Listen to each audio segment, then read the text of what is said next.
Well, hi everybody, I'm Bill Whittle and this is The Firewall. You know, like many kids my age, I grew up with Mary Poppins and that proper picture of England and Englishness, the well-mannered, prudent, kind-hearted nanny teaching discipline and manners in the heart of London. Now, this last week, of course, we've seen rioters in the streets of London protesting modest cuts to the nanny state by throwing traffic signs through the windows of banks and luxury shops in order to get back at the people hoarding all of the money, namely the rich.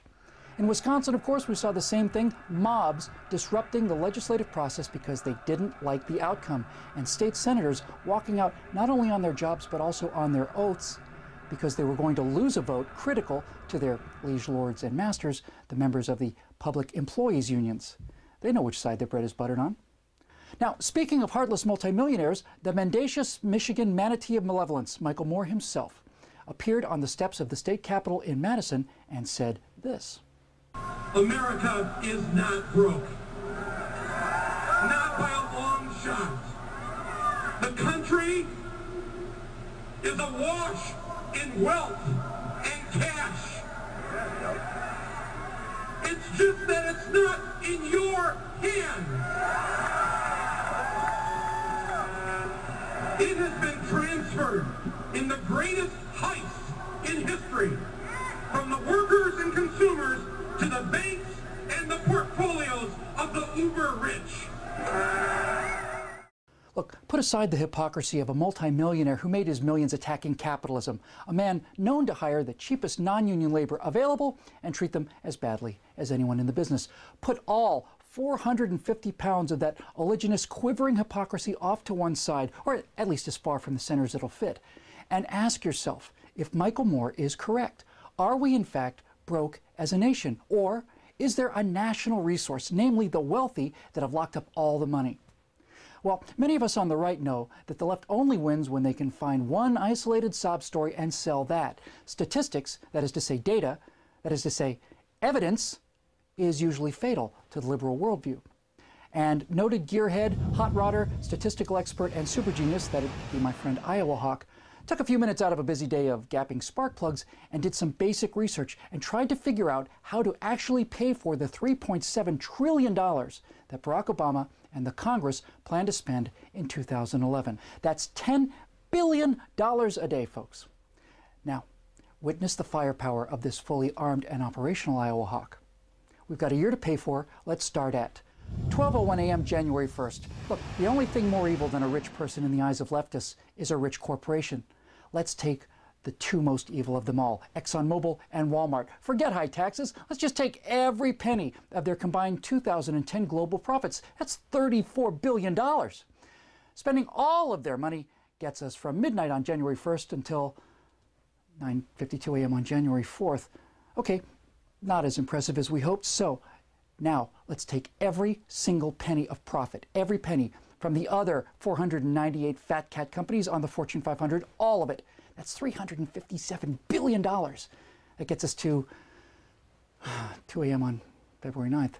Okay, look, we've taken every dime of profit from the big companies and it's only Super Bowl time, so why don't we grab the obscene corporate advertising? That's $250 million, which will run the country for 36 minutes, but why stop there? Let's take all of the ad money on all 45 Super Bowls. That's $5 billion. That gets us to 2 p.m. on the same day, February 9th.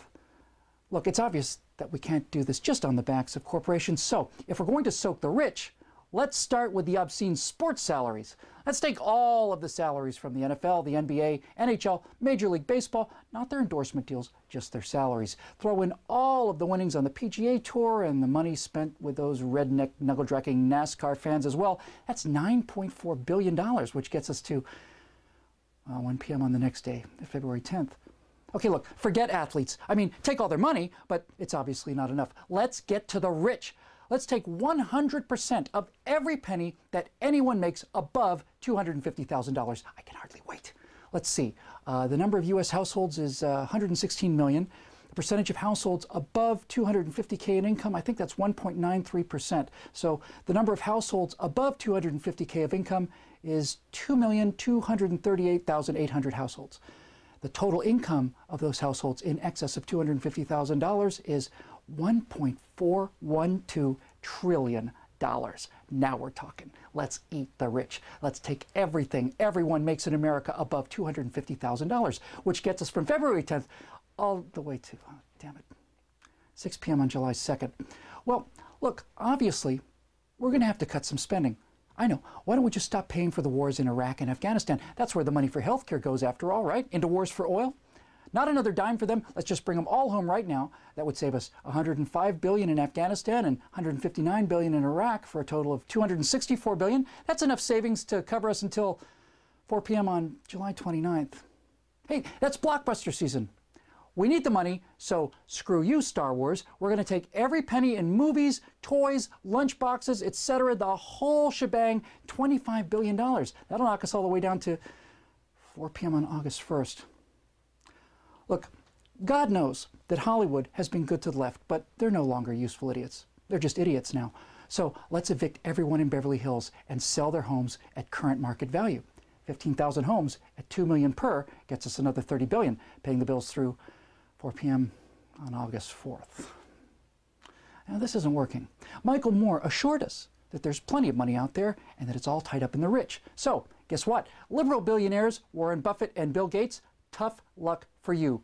$100 billion between you, they accidentally fall down the stairs at a public sector union rally, let's say. And through the inheritance tax, we keep 50% of their loot. That's another $50 billion. That gets us all the way to 4 p.m. on August 9th. All right, look. Let's get serious here. There are 398 more billionaires in America, according to the latest Forbes 400, with a combined total net worth of $1.29 trillion. A few hundred more accidents, let's say, at 50% death tax, kill them all, and take their estate tax. That's another $650 billion. That ain't hay. That gets us to 4 p.m. on October 13th. Still not there. All right, look. Let's forget this namby-pamby 50% nonsense.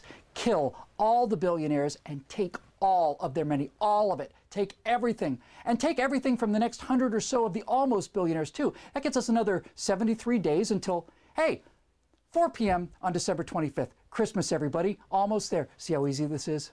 Now remember, this money is for America's poor, so in the spirit of Christmas, let's get rid of all that foreign aid. That saves us $50 billion, getting us to 4 p.m. on December 30th.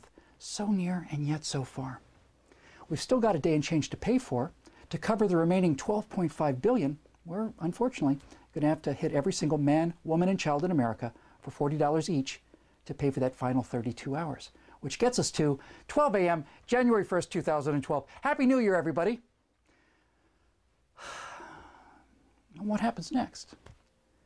You see, we've taken all of the profits, all of the salaries, all of the assets, all of the expenses and revenues and holdings of the rich, and we've liquidated them. President Obama, meanwhile, is proposing we spend another $3.6 trillion in 2012. 1,000 billion of that is more than we take in. And that assumes $2.6 trillion in revenues, but revenues from what? We've destroyed the private capital. We've destroyed advertising revenues. We've destroyed professional sports. We've taken every penny that people have to put into new businesses to pay for things. It's all gone. We ate the rich. We ate everything they had. And we scraped through for 1 year. Now what? My friends, if you want to read the sharpest pen on the internet today, go and be amazed and amused and deeply humbled at the raw, ramshackle genius we found at iowahawk.typepad.com. And if you think messages like these are important, well, it's up to you to keep them coming. Go to declarationentertainment.com and become a citizen producer today. I'm Bill Whittle, and we'll see you next time on The Firewall.